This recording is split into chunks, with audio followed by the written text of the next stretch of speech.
Hey there, welcome. It's 3 minutes with Jay Bala, our portfolio manager at AIP Asset Management in Toronto. Let's focus in on an article you sent me with the Bank of Canada potentially maybe raising rates on the 12th of July as a 150th anniversary present. Is that right?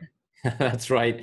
I mean, I think going into this year, I think most people thought, inflation was what was under control, and the economy was sort of doing decently, and that there wouldn't be a rate hike in 2018. I think they've hinted at the possibility of a possible rate hike as soon as next month, and most likely, 1 to 2 rate hikes for the year.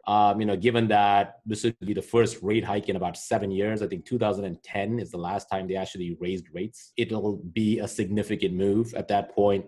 It was somewhat unexpected, and B, given that in the last 7 years, debt levels have gone through the roof. Consumer debt loads in Canada are probably at or higher than they were in the US during 2007, 2008. And now all of a sudden, this comes back to the same old story of, people have got used to the idea of a mortgage at 2.5%. Like most people, you probably got yourself a 5-year fixed rate. At the end of that 5 years, you're going to have to refinance at these higher rates. If you bought $1 million house, how many people can afford that if mortgage rates went to 6, 7, 8% a year? If you're in a position of a lot of debt right now, if you've borrowed to buy mutual funds or ETFs or anything else, this is probably a good time to start delevering. Right. And, there's a couple of things there for me is that I had recently read a report, which I share with you, about how leveraged homeowners are in the city of Vancouver. And so what concerns me, I guess, about an interest rate hike is,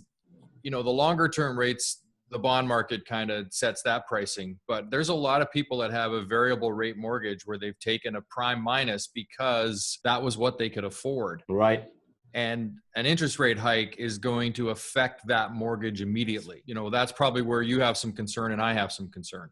Absolutely. I mean, we've lived in this weird bubble, which is sort of, I call it sort of the never period, which is, house prices never come down. Interest rates never go up. And we've been in that bubble for, the last, I would call it 5-6 years.